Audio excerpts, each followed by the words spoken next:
السلام علیکم ورحمت الله وبرکاتہ. په دې کال کې موږ ته سړی خوړل کېږي چې هغه د شپې ډیر زیات شراب وڅښي. کله چې هغه سهار راپاسي د هغه په سر باندې ډیر زیات درد وي. هغه چې ځان سره نږدې وګوري نو هغه ډیر زیات ویریږي. ولې چې دا خواته یو مړه مږه پرته وي. کله چې هغه راپاسي نو هغه ته احساس وشي چې زه په یو خوفناکه کمره کې ګیر شوی یم. په هغه کمره کې یو دروازه وي چې هغه د اوسپنې نه جوړه شوې وي او په هغې کمره کې صرف یوه المارۍ موجود وي. په دغې کمره کې ډیر زیات مچان وي او په دغې مرداره مږه باندې نښتې وي. دې نه پس هغه سړی په خپله ګړۍ کې وګوري چې د ورځې 9 بجې وي. هغه د دروازې کولاوېدو ډېر کوشش وکړي خو لیکن هغه دروازه نه کولاوېږي. هغه دروازه په زوره باندې ډبوي او د مدد دپاره چغې وهي خو لیکن د بهر نه هغه داسې اواز هم نه راځي. هغه ته هېڅ اندازه نه کېږي چې دې کمرې ته زه چا راوستم. لږ سر پس هغه له امتیازې ورشي او هغه باتروم ته تلل غواړي. هغه ته داسې ښکاري چې ما سره څوک ټوک کوي او دا ټول کار د فلیچر نومي یو هلک دی چې کوم به ده سره کار کولو. ولې چې دا سړی کله په خپله کمره کې ویده کېدو نو دا خپل نوکر ته ووایي چې کله زه راپاسم نو زه به تا د نوکرۍ نه وباسم.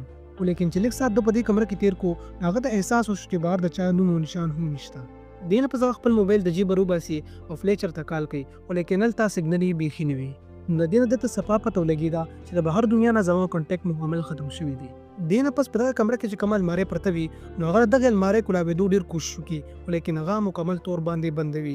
هغه په هېڅ نه پوهېږي چې څوک یم. د هغه غوسه ورو په لیونتوب کې بدلېږي. هغه دغې دروازې ته کنځل کوي او خپل بیلټ راوباسي او دغه دروازه په زوره وهل شروع کړي. خو لیکن لږ ساعت پس هغه ډېر زیات ستړی شي ولې چې د یو ورځ نه هغه هېڅ هم نه وي خوړلی. هغه د هغه ګیټ نه بهر چغې وهي او دا وایي که چېرې تاسو زه د دې کمرې نه ونه ښکم نو زه به تاسو ټول پولیس ته حواله کړم. خو لیکن د بهر نه هغه ته څه اواز هم نه راځي. په دې حالت کې خو یو ورځ تېره شي. په دویم ورځ چې کله هغه راپاسي او خپل موبایل ګوري نو هغه لاس نه موبایل ښکته پروزي او هغه موبایل هم مات شي.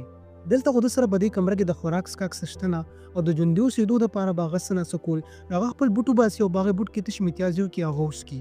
په دې کمره کې د یوازېوالي او د لوګي د لاسه هغه ورو لیوني کېږي چې په دې کې اچانک هغه ته بره لیټ کې یو چابي وکاري نو هغه لیټ مات کړي او هغې نه هغه چابي بهر ته راوباسي. په هغې چابۍ باندې المارۍ کولو شي او په هغې المارۍ کې هغه ته دننه 2 اکسیجن او یو چونی او څټک ملو شي. هغه په هغه چونی او څټک باندې هغه د اوسپنې دروازه ماتوي خو لیکن په هغې باندې پوټیشن سکرچ هم نه راځي.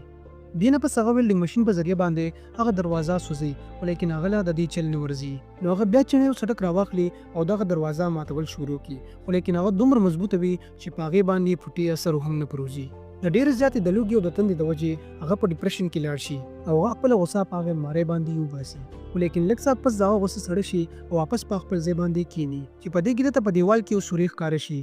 نو هغه چونی او څټک راواخلي او هغه دیوال ماتول شروع کړي خو لیکن په دغې کمره کې اکسیجن لیول ورو کمیږي. نو هغه اکسیجن خولې ته ولګوي او اکسیجن ډېر زیات تیز وي نو د هغې د وجې د په سر باندې چکر راتلل شروع شي. لږ ساعت پس هغه راپاسي او د هغه نظر په هغې مړۍ مږې باندې پروزي چې د هغې نه چینجي بهر ته راوځي. هغه دومره وږې وي چې د مجبورۍ د وجې هغه چینجي وخوري. د چینجو خوړلو نه بعد هغه دوباره هغه دیوال ماتول شروع کړي. د کافي محنت نه بعد هغه سوري دومره غټ کړي چې په دیوال کې ورته سریه راښکاره شي. نو هغه د بیل ماشین په ذریعه باندې دغه سکونه کټ کړي او دیوال ماتول دوباره شروع کړي. لږ ساعت پس په دغه دیوال کې سوري وشي او هغه ته په دغه سوري کې چې کله رڼا ښکاره شي نو هغه ډېر زیات خوشحاله شي. نو هغه دغه سوري کټ کړي او چې کله په دغه سوري کې هغه وردننه شي نو چې هغه وګوري نو هغه حیران او پریشانه شي ولې چې هغه بهر نه بلکې دغې کمرې په شان یو دویمې کمرې ته داخل شي. د هغه ټول محنت ضایع شي. هغه دومره غوسه شي چې هغه له دغې کمرې دروازې لتې ورکول شروع کړي. لږ ساعت پس د هغه غوسه سړه شي او چې په دغه کمره کې هغه ګیر چاپېره وګوري نو په دغې کمره کې یو سور کلر کې تابوت پروت وي. هغه چې کله دغه تابوت نه سر لرې کړي نو په هغې تابوت کې یو ښایسته جینۍ پرته وي. هغه چې دې جینۍ ته وګوري نو هغه ډېر زیات حیرانه شي. نو هغه دغه جینۍ راپاسي چې کله هغه جینۍ د خوب نه راویښه شي نو هغه ډېره زیاته ویرېږي.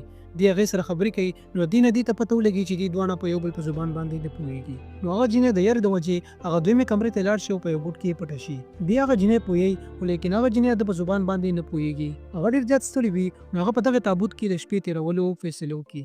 خو لیکن په نیمه شپه کې هغه جینۍ راشي او دې د خوب نه راپاسي. ده له چینۍ او څټک ورکړي چې ته کار شروع کړه خو د لوګي او د تندې د وجې په ده کې بیخي دم نه وي. دې نه پس هغه جینۍ په خپله باندې چینۍ او څټک راوالي او دغه دویم دیوال ماتول شروع کړي چې په دې کې اچانک دغه جینۍ له امتیازې ورشي.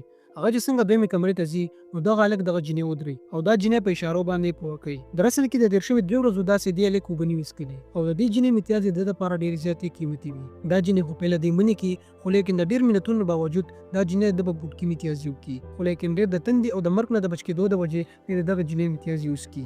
دا جینۍ خو د په خبره باندې نه پوهېږي خو لیکن هغه چې د حالت ته وګوري نو هغه پوهه شي چې دلته کې ژوندي اوسېدو دپاره به ما ته څه کول پکار وي. دا سړی دغه جنۍ ته د چنجو خوړل دپاره هم وایي خو لیکن هغه جنۍ دې نه انکار وکړي. د دې نه پس دغه سړی بیا دیوال ماتول شروع کړي خو لیکن د ډېر محنت باوجود هغه په دغه دیوال کې وړوکي شانتې سوري وکړي. هغه جنۍ چې دته وګوري نو هغه هم په ژړا شي چې اخر مو په کوم ځای کې ګیر شوي یو. خو لیکن هغه سړی د جنۍ له حوصله ورکړي او دا جنۍ چپ کړي. دا دواړه د یو بل ملګري جوړ شي او په شریکه باندې دغه دیوال ماتول شروع کړي چې په دې کې اچانک دغه اوسپنې دروازه په تاوېدو شروع شي. چې څنګه هغه دروازې له ورمنډه کړي نو هغه دروازه واپس خپل ځای ته لاړه شي. دې نه پس دوی پوه شي چې کله موږ دا دیوال ماتو نو دا دروازه په خپله باندې په مزه مزه کولاویږي. دوی په مزه مزه باندې هغه دیوال ماتوي او اچانک هغه دروازه کولو شي. دوی چې وګوري نو دوی یو درېیمې کمرې ته داخل شي خو لیکن د بدقسمتۍ د وجې دا کمره هوبهو د غلورو کمرو په شانتې وه. خو لیکن په دې کمره کې صرف د یو قبر په شانتې کې ځای جوړ شوی و. په دې کمره کې هم د نورو کمرو په شانتې دروازه وي. دا جنۍ غربلې کمرې ته لاړه شي او خپل ټول سامان دې کمرې ته راوړي.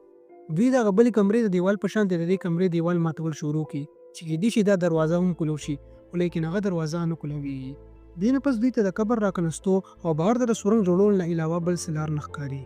دوی د دغه قبر خدای کې لګیا وي او د لوګي د وجې د دغه سړي په سر باندې چکر راشي او ښکته راپروځي. خو لیکن دا جنۍ بالکل ټیک وي ولې چې ډېر زیات کار نه وي کړی. په دغه سړي باندې ډېره زیاته تبه راشي او هغه ته پته ولګي چې چا موږ په دې کمره کې قید کړي یو. هغه مقصد دا دی چې موږ دواړه یو بل مړه کړو او د دې کمرې نه بهر وتلو دپاره به موږ دواړو کې یو کس لازمن مري او دا قبر زموږ دواړو کې د یو کس دپاره جوړ شوي دي. دې نه پس دغه سړی د دې جنۍ د مرګ باره کې سوچ کول شروع کړي خو لیکن هغه دغه جنۍ مړه کول نه غواړي.